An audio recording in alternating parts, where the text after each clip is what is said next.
carrying troops, and my boat was a lead boat. It was we were sweeping, which meant we had a winch on the stern of our boat, and there was another boat on the other side of the river or stream from us. We were about 40 yards from the shore, and we got to a point where my boat captain yelled to me over the sound-powered phones to go out and bring in the minesweep gear. And I was a new guy on the boat. I replaced a guy by the name of William Taylor, the bosun mate second class, 26 years old, from Honolulu, Hawaii. The boat I was on, my last boat, had taken a lot of rocket hits and had one guy killed, and I think it was like 3 guys injured. They were carrying South Vietnamese troops, and one of the South Vietnamese troops was blown in half. Buddies on the boat told me later that they were standing in blood ankle deep in the well deck of the boat. And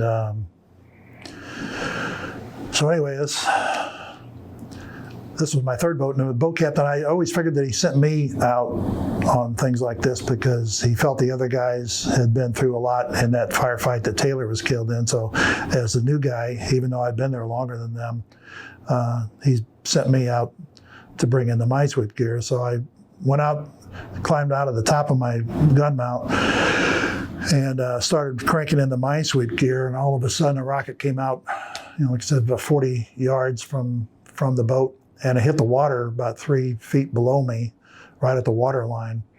And I started to get into the boat. I fell, tripped, and my helmet and my glasses fell off, and I scrambled to get my glasses and helmet back on and slithered into the boat, got up in my gun mount. We had the firefight for about 20 minutes or so, 25 minutes, I don't know.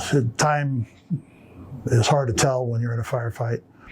And when everything quieted down, my boat captain said, "Okay, Sater, go out and bring in the minesweep gear." So I climbed out of the gun mount and went back on the stern and started cranking in the minesweep gear. And all of a sudden, a rocket came out and hit the water again, and it was the opening salvo of another firefight.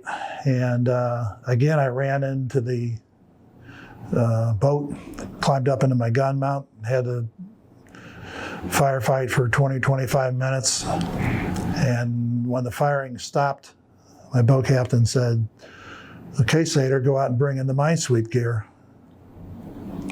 And we said it the third time, I snapped, and not at him, but I looked through the top of my gun mount, and I was in a rage screaming at God.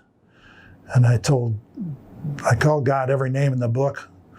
And I told him if he was going to kill me, to just kill me and get it over with and quit playing with me. And I couldn't take it anymore. And I was just like a different person.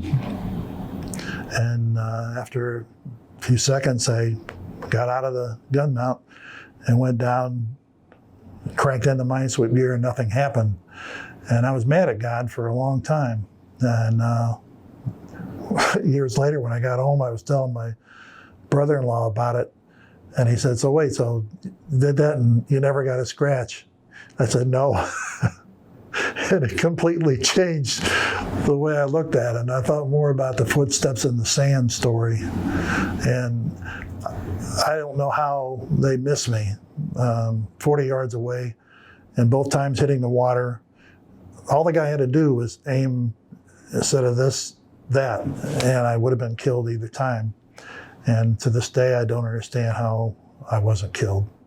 Hear more first-hand accounts at Soldiers Memorial Military Museum in the special exhibition, Vietnam at War and at Home, open until Memorial Day, May 27th, 2024.